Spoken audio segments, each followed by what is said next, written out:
আসসালামু আলাইকুম এভরিওয়ান, সবাই কেমন আছেন? আশা করি ভালো আছেন। তোমার মিথ্যা অপবাদ পার্ট 3। তো বেশি কথা না বলে চলুন শুরু করা যাক। আদনান বলল, কি হয়েছে বলতো অনু, তোর চোখ মুখ এমন লাল হয়ে আছে কেন? অনু নাক টেনে টেনে বলল, না ভাইয়া তেমন কিছু হয়নি। আদনান বলল, তাহলে নাক টানছিস কেন? অনু বলল, এমনি। আদিল বলল, তোকে কেমন অস্বাভাবিক লাগছে, কি হয়েছে সত্য করে বল। অনু বলল, ট্রাস্ট মি ভাইয়া, কিছুই হয়নি। শ্রাবণ সবার জন্য শপিং করেছে। অনু বুঝতে পারছে না শপিং করার মানে, তাই সামান্তাকে জিজ্ঞেস করলো। সামান্তা বলল, আজ আমরা সবাই মামার বিয়েতে যাব, তোরাও যাচ্ছিস, আর এই জন্য তোদের আরো 2 দিন রাখা হয়েছে। অনু বলল, আমি যাব না প্লিজ। আরোহী বলল, কেন যাবি না? অনু বলল, এমনি। সামান্তা বলল, দেখ এমনি বললে তার হবে না, তোকে যেতে হবে মানে যেতে হবে। অনু একটা পার্পল কালারের মধ্যে পাথরের খচিত জর্জেট শাড়ি পরেছে, সাথে হাই হিল জুতা। অনুর একটা প্রতিভা খুব ভালো, ও শাড়ি পরতে জানে খুব সুন্দর করে। এখন যাচ্ছে বাকিদের শাড়ি পরিয়ে দিতে। অনু নিজের চুড়ি ঠিক করতে করতে সামনে এগোচ্ছিল। আবিরও তখন ব্লেজার হাতে করে শ্রাবণের কাছে যাচ্ছিল। অনুর জুতা ওর শাড়ির কুচিতে পড়ে যাওয়ার জন্য সে তাল সামলাতে না পেরে আবিরের উপর পড়ে গেল। আবিরের হাত থেকে ব্লেজার পড়ে গেছে। সে এক হাত দিয়ে অনুর কোমর চেপে ধরেছে, আর এক হাত দিয়ে দরজার কার্নিশ। অনু এক চোখ বন্ধ করে আরেক চোখ খুলে আবিরের দিকে তাকালো। আবিরকে ওর দিকে ভুকুসকে তাকিয়ে থাকতে দেখে সে চট করে আবিরের থেকে দূরে সরে এলো। অনু বলল, আই এম এক্সট্রিমলি সরি, আসলে আমি লক্ষ্য করিনি। আমি বললাম, হ্যাঁ যখন তুমি আমার উপর পড়বে তখন কিছু না, আমি পড়লেই তো নষ্ট খারাপ হয়ে যাই। অনু আবিরের খোঁচা দেওয়ার কথা শুনে মাথা নিচু করে নিল। আবির ও ব্লেজারটা তুলে সেখান থেকে চলে গেল। অনু বলল, হায় আল্লাহ, আমার সাথে কেন এমন হয়? যত চাচ্ছি আবিরের সামনে পড়বো না, তত যেন আরো বেশি ওর সামনে পড়ছি। ধ্যাত, সুয়া সিঁড়ির রেলিং ধরে দাঁড়িয়ে আছে। শ্রাবণ সুয়াকে দেখে সিটি বাজাতে বাজাতে ওর সামনে গিয়ে দাঁড়ালো। শ্রাবণ বলল, বাহ। সুয়া ভুপুসকে বলল, কি? শ্রাবণ বলল, সুন্দর লাগে গো আজকে তোমারে, তুমি আমার মনটা কাইরা নিলে। সোয়া বলল, ধুর এসব কি বলে? শ্রাবণ বলল, সত্যি তোকে খুব সুন্দর লাগছে, এক কথায় অসাধারণ। সোয়া বলল, তোমাকেও এই পাঞ্জাবিতে খুব স্যুট করেছে, এক কথায় বিউটিফুল। যাক, অবশেষে সোয়া আমার দিকে একটু নজর দিল। সামান্তা শাড়ি পরে ফোনে কথা বলছিল। আদনান তখন ওর রুম থেকে পাঞ্জাবির হাতা ফোল্ড করতে করতে বেরোচ্ছিল। সামান্তাকে দেখে এই মুহূর্তে যেন ও একটা ভ্রমে চলে গেছে। সামান্তা আদনানকে ওর দিকে তাকিয়ে থাকতে দেখে ফোন কেটে ওর দিকে এগিয়ে গেল। সামান্তা বলল, কি হয়েছে বলো তো তোমার? আদনান বলল, নাথিং সামু, তোকে খুব সুন্দর লাগছে। সামান্তা বলল, আমি জানি, তবে তুমি কি জানো তোমাকে আমার চাইতে কত গুণ বেশি সুন্দর লাগছে? সামান্তা কথাটা বলে মুচকি হেসে চলে গেল। আদিল রুমে আয়নার সামনে দাঁড়িয়ে পারফিউম দিচ্ছে, আর আরোহী দরজায় হেলান দিয়ে দাঁড়িয়ে আছে। আদিল বলল, এত সময় ধরে দাঁড়িয়ে আছিস কেন? আরোহী বলল, আমি দেখতে চাই আদিল খানকে আমার পছন্দ করা পাঞ্জাবিতে দেখতে কেমন লাগে। আদিল পারফিউম ড্রেসিং টেবিলে রেখে মুচকি হেসে আরোহীর দিকে গিয়ে গেল। আদিল বলল, ইউ নো হোয়াট, আমাকে সবকিছুতেই স্যুট করে। আরোহী বলল, জানি আমি। আদিল বলল, তা কেমন লাগছে? আরোহী বলল, খুব সুন্দর। গাড়ি ঠিক করা হয়েছে 2টা, একটাতে বড় আর একটাতে ছোটরা। অনু গাড়িতে উঠে দেখলো সিট ফুল, ওর বসার জায়গা নেই। অনু বলল, এ কি, আমি কোথায় বসবো? সামান্তা বলল, ফ্রন্ট সিটে। অনু সামনে তাকিয়ে দেখলো আবির ড্রাইভিং সিটে বসে আছে।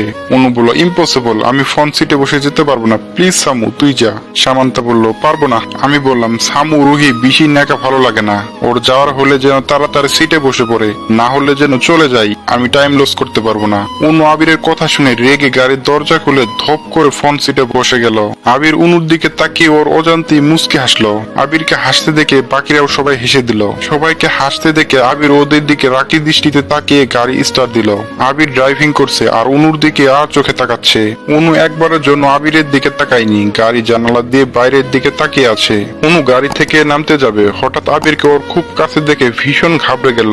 আবির অনুর দিকে এগিয়ে যাচ্ছে। অনু আবিরের দিকে একবার তাকিয়ে চোখ বন্ধ করে নিল। এই মুহূর্তে অনু একেবারে ফ্রিজ হয়ে গেছে, নড়াচড়ারও শক্তি পাচ্ছে না। অনেকক্ষণ হয়ে গেছে। অনু চোখ খুলে দেখলো আবির বোতল থেকে পানি খাচ্ছে। অনুর কাছে এবার স্পষ্ট হলো আবির পানির বোতল নেওয়ার জন্য অনুর দিকে এগিয়ে এসেছিল, কারণ বোতলটা অনুর পাশে একবারে মিনি ব্যাগে রাখা ছিল।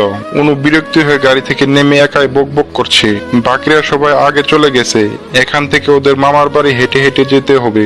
আবিরও গাড়ি থেকে নামছে না। অনু আবিরের দিকে বিরক্ত দৃষ্টিতে তাকিয়ে নিজের সামনে এগিয়ে যেতে লাগলো। মাটির রাস্তা, তার মধ্যে আবার উঁচু নিচু। অনুর পায়ে হিল জুতা থাকার কারণে সে বারবার পায়ে মোচড় খাচ্ছে, এতে পাও ব্যথা করছে। অনু বলল, ধুর সামু, রুহি সোয়া ওরা আমাকে ফেলে রেখে চলে গেল। কেন যে তখন ঘুমাতে গেছিলাম, যদি না ঘুমাতাম তাহলে হয়তো এত বড় বিপদে পড়তে হতো না। এখন কি করব আমি? অনু এবার জুতা হাতে নিল। বর্ষাকাল হওয়াতে রাস্তার চারিপাশে খাল বিল সব পানিতে টুইটুম্বর। অনু চারিদিকে দেখছে আর হাঁটছে। অনুর দৃষ্টির সামনে পড়তে দেখলো পানার উপরে একটা হলদেটে সাপ গুল হয়ে বসে আছে। অনু এটা দেখে ভয়ে চোখ বন্ধ করে নিল। এই প্রথম এত কাছ থেকে সেই সাপ দেখেছে। অনু সামনে একবার পিছনে একবার তাকিয়ে আবিরের কাছে দৌড়ে চলে গেল। আমি বললাম, কি হয়েছে? তুমি এভাবে ইউটার্ন মারলে যে? অনু বলল, আসলে সামনে সাপ আছে, আমি ভীষণ ভয় পাই সাপকে। আবির আরেকটু এগিয়ে দেখলো সত্যি এখানে সাপ আছে, ধুরা সাপ। আবির সাপের দিকে একবার, অনুর দিকে একবার তাকিয়ে সাপকে পেরিয়ে সামনে চলে গেল। আবির জানে এই সাপ কামড় দেয় না, আর দিলেও ক্ষতি হয় না। অনু আবিরকে সামনে এগিয়ে যেতে দেখে কেঁদে দিল। সে কি করে যাবে যদি কামড় বসিয়ে দেয়?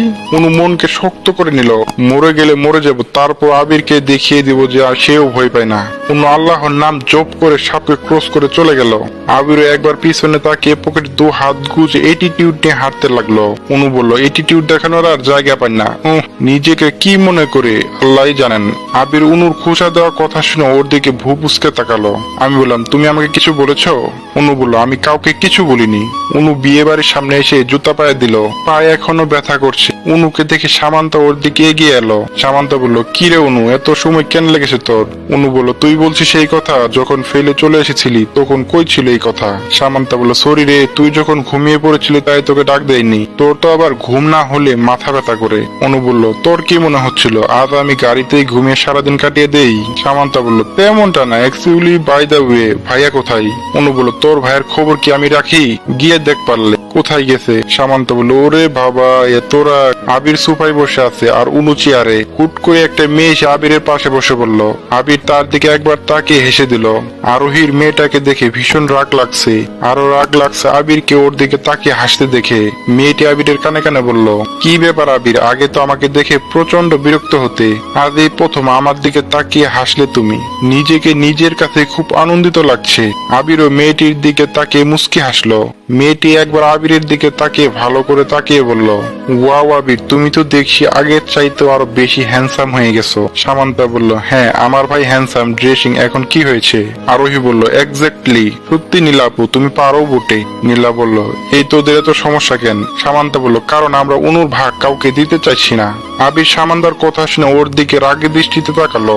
আবিরের তাকানো দেখে সামান্তা একটু ঢোক গিলে নিজেকে নিজে গালিগালাজ করতে লাগলো। সামান্তা বলল, ধুর ধুর, কথার তালে তালে কি ফসকে কি বলে ফেলেছি। এখন নীলা আপু যদি তিলকে তাল বানিয়ে দেয়, অবশ্যই বানাবে তো, এটাই তো তার অভ্যাসই। নীলা বলল, এক মিনিট, অনুমানে কি বলছিস সামু? সামান্তা বলল, কিছু না, তোমাকে সবকিছু বলতে হবে নাকি? সব বিষয় নাক গলাও কেন? আবির অনুর দিকে আর চোখে একবার তাকিয়ে দেখলো। সে নীলা আর তার দিকে ভুবুসকে তাকিয়ে আছে। আবির অনুকে জ্বালানোর জন্য নীলার সাথে কথা বলতে থাকলো। আমি বললাম, নীলা তুমি কিন্তু আগে চাইতে অনেক কিউট হয়ে গেছো। কথাটা শুনে অনুর কুসকানো ভু আরো কুসকে গেল। নীলা বলল, তুমি আমাকে কখন দেখলে? ভালো করে তাকালেও তো না। সামান্তা বলল, তো কি করবে এখন, তোমার দিকে হা করে তাকিয়ে থাকবে নাকি? আজব। আবির ভাইয়া একবার তাকালেই হয়। আরোহী বলল, আর তুমি কিন্তু এতটাও সুন্দর না যতটা তুমি মনে করো। নীলা বলল, আমি সুন্দর কথা কখন বললাম? আর তোরা তোদের এই অভ্যাসটা এখনো চেঞ্জ করলি না, সবসময় আমাকে পিস করিস। সামান্তা বলল, কারণ তোমার অভ্যাস আমাদের ভালো লাগে না। নীলা আরোহী আর সামান্তার দিকে চোখ পাকিয়ে চলে গেল। সোয়া বলল, এই মেয়েটা কে রে?